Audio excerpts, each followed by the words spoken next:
Hi there. For Small Business Basics, today I wanted to talk to you about using a payroll system.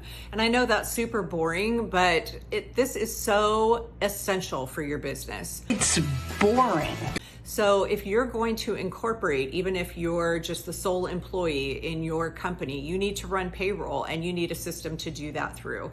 You can do the old just paper check version of this, but here's why a payroll system would be great for you.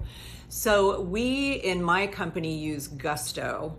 There's lots to choose from, ADP and other OnPay, there's other systems to use. We chose Gusto because it's cost effective.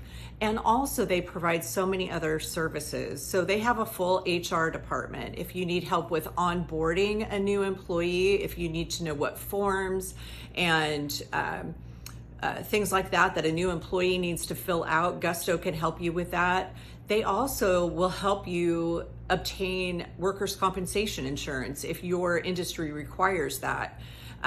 Generally, once you bring an employee on payroll, even if they're a clerical employee or working from home, you have to provide some sort of workers' compensation policy to cover that employee, and Gusto helps us with that.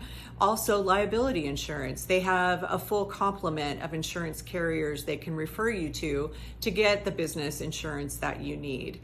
They also can recommend bookkeepers, everything else. So they're kind of full service HR and can help you with other resources. That's why we chose Gusto. I love their service. Their payroll costs are very minimal. I feel like they're a great company to go with. So if you need to start processing payroll or you need help with HR, finding a payroll company that provides all those services will be important for your small business.